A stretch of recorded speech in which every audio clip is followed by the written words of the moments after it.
Bratok, man, he really has to start winning some games, man. This was such an awesome season where we gave away $150 for every single best of 3 that you win in the NASL. Yeah, Lowly took full advantage of that. Yeah, Lowly took full advantage of that, and I actually really thought that this would motivate a guy like Bratok, who I personally think that he doesn't really want to waste his time on online tournaments, and he rather prepares for the big ones. And I thought that he was going to do really well as well this season, but he's definitely had some unluck. But at the end of the day, 0-6, man, that also tells a story. It tells an unfortunate story for Bratok, and that's that he's been coming up short week in and week out. I still think he has what it takes to bounce back here and knock off Hwangsin, though. Yeah, I like this army compositioning. Only Marauders, no Marines, then a ton of Ghosts, and also a lot of Vikings with +3. If you can afford it, I think it's a really, really strong army. And I think Bratok was doing very well for a long time when he was picking off all the Spiners after he won that one big fight. So extremely clear. All he didn't have to do was lose all those ghosts to those storms. That was just silly. And also, I think he underestimated the amount of storms that Hwangsin had with those couple of High Templars that he had left. Because first we said like good storm, not a good storm, another good storm. But then like 4 more came, and instead of just dropping HP in all of those Marauders, he actually killed the Marauders with storm. I mean, that doesn't happen very often. That was an instance of he could have walked in with Cloak on 2 Ghosts and EMP all the High Templar, you know. And there was a couple times where I felt like he maybe misplayed the Ghosts some. The thing that bugged me the most was after he'd killed all those Colossi, he had 11 Vikings that are just hovering in the air. Drop 1 scan and the observers are gone, and now your Ghosts are gonna be untouchable. That's something that I would have really liked to have seen. Now that's a very difficult judgment call to make in the midst of the game when you just want to win the fight. But had that happened, I think we would have seen a different outcome. I think so too, man. But we'll see, as you said, maybe Bratok will be able to bounce back in game number 2. He is opening different though, since we see Bratok going with a no gas fast expand, the most popular build for most of the European Terrans. He's already going to drop the command center, Hwangsin is going to scout it, so Hwangsin knows exactly what up.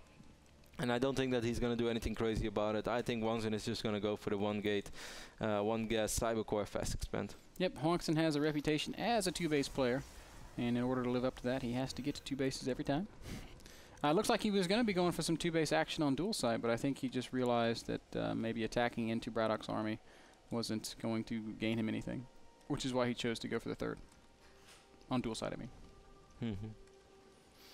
So yeah, which was weird, because I think if he would have gone before ever dropping that Twilight, before dropping, well, then again, his robotics facility was kind of late, much later than it normally would be, and certainly in the robo base. So, I mean, after all, it was the right choice, because he managed to win that game, but I wouldn't really say that was a super or, well, maybe, no, it wasn't a convincing win, nor was it a win that you could say, like, all right, let me just repeat how I played out that game, and yeah, let's do that more time. That seems legit. That's not how you want your games to unfold. That's winning by the skin of your teeth.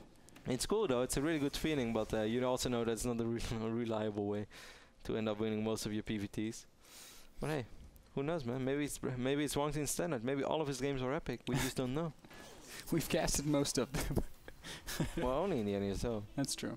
That's true. I'm pretty sure he plays more StarCraft than just this. Bradok's gonna drop 2 more additional Rexes and both refineries. Wow. And we didn't cast all of them, man, because we switch up week in and week out. You're right. We've missed a couple. We definitely missed a couple. I mean, we saw them, but we didn't cast them. Ha!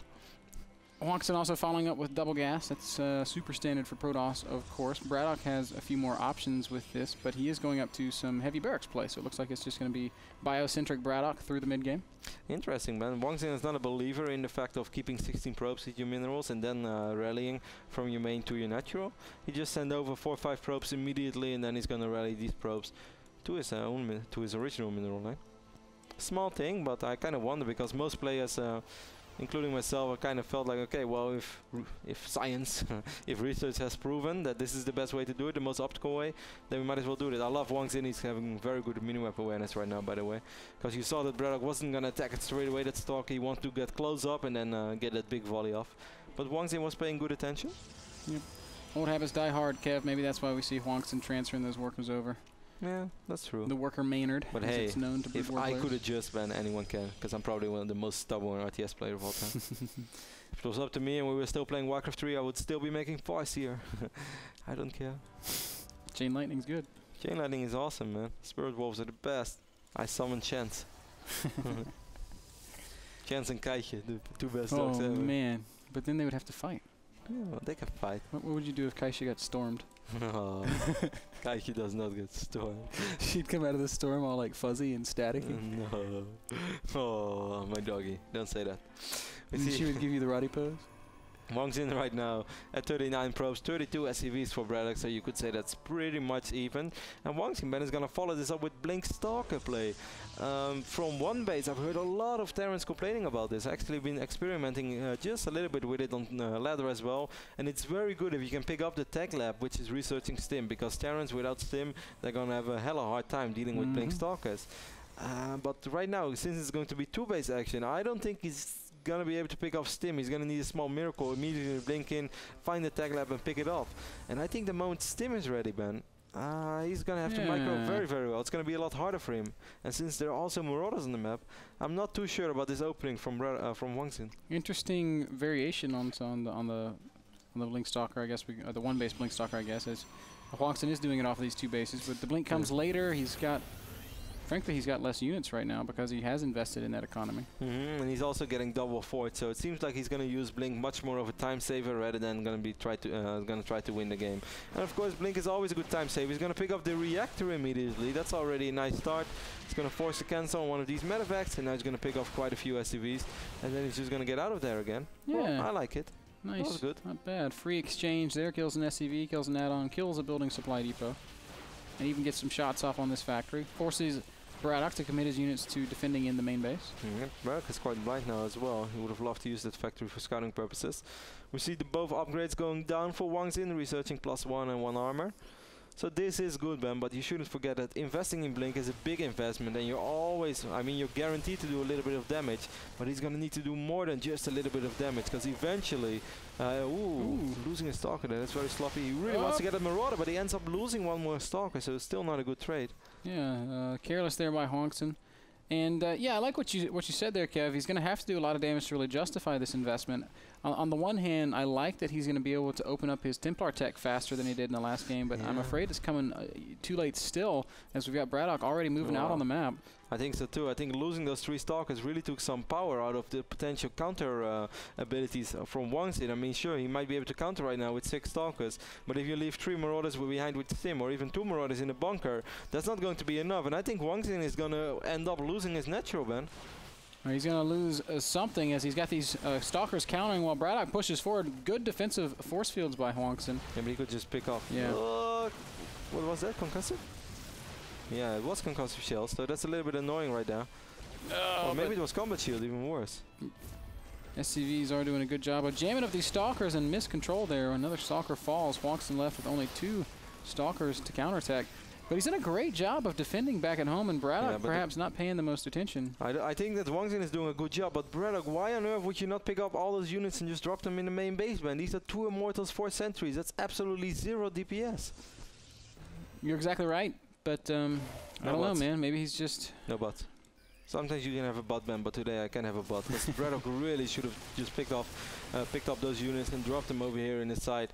Maybe pick up a fort or whatever. There's absolutely no reason to stand with such a powerful bio army with Stim over here when all that's up waiting for you over here is 4 Sentries and 2 Immortals.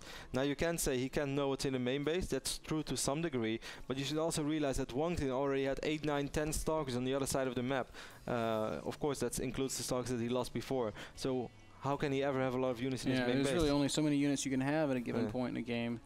So Bratok definitely missed an opportunity. Now Hwangsin has more units out, and it's going to be harder for Bratok to find those openings. Army supply 69 against 69 right now. 2-2 is being researched on either side. Hwangsin just dropping more and more force fields. He's been doing a good job with that. He never really slacked. Scan goes down for Bratok, and Bratok will spot the robotics facility and the robotics base, so he knows what time it is. I'm a little surprised that we didn't see the Templar archives going down. Instead, Hwangsin going to go Colossus before High Templar. Yeah, which is weird. Even before charge. Seems like Bratok is going to try to drop now at least. But it's so late. Yeah. It's so scary right now. Yeah, and look how many units Hwangsin's been able to leave back at his base. Although he does pull most of them away, leaving just a few Stalkers. So... if he waits a little longer, 2-2 is going to be ready for our Korean Protest player as well. And I'm worried, man. Bratok, his third commander is at least halfway done, though. I mean, some might say Bratok doesn't really have to do damage right now, because he's going to be a base up soon. Worker-wise, he's doing very good, 57 against 60. But right now, Hwangsin is warping in his third Nexus, so Hwangsin is going to have better upgrades.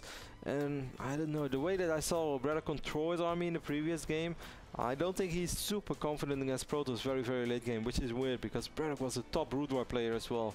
And he should have good maxed out army control, he should have excellent multitasking. But it just didn't look that flawless with having so many ghosts. For instance, if you see Happy playing like that against Protoss, most Protoss players won't be able to get a single storm off. Yeah, yeah. Bradok's drop site scan sees the army of Hwangsin, confirms that base is building, and what is he going to do about it? It looks like he just wants to continue to reposition. He has a big drop right now in the bottom of Hwangsin's base, and Hwangsin has absolutely 0 units over here. He might actually be able to pick off charge. I think that would be really, really awesome. He's going to pick off quite a few probes first, and this is a very, very good drop here by Bratok. Doesn't look like he's realized that the Twilight Council's research. Now he's put it together, and he's going to immediately go to work on that charge upgrade. He should get it, and he will get it. That's really, really big. Now he's going to be able to pick up and get out of there.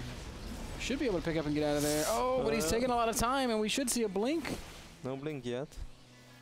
But still, that was very good, because he delayed charge by an extreme amount, and also he's delaying 3-3 upgrades. So that's a very good deal, too. Yeah, it gives him a chance to catch up and actually close the gap in the upgrades. It'll be 2-2 against 2-2. Bratok even starting his +3 before Hwangsin, so... I mean, Bratok took his time with his first drop, but when he actually did drop, it was a very good one. He did a lot of damage. He's going to try to pick up maybe a Colossus, but good blink right there by Hwangsin, and Hwangsin is going to push his army back at least for now. Yeah, Hwangsin's showing some really solid late game control here as he's continuing to just control the map, keeping Bratok out from the third base. This is a pretty tough third to attack into if you're fighting against a Protoss player, while Bradok's going to just try to drop in the natural. He's going to get a lot of probe kills here.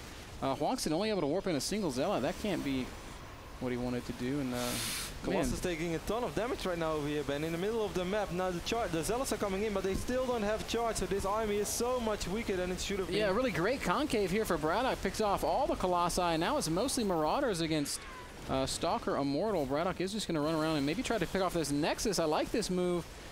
Committing this army to basically, well, possibly to death, but no, he's going to get the Nexus, and then he's just going to go out the way he came in, and Hwangsin's not in position to stop it. Also picking off an Immortal, so Bratok up right now 40 supply, and he's up basically 2 bases, because, well, okay, you can say 1 base, but he's going to be up 2 bases soon, because he starts mining from this orbital now as well. Hwangsin still has a scary army over here, but without charge, just the reinforcements are not going to be that scary. These Zealots are not that scary.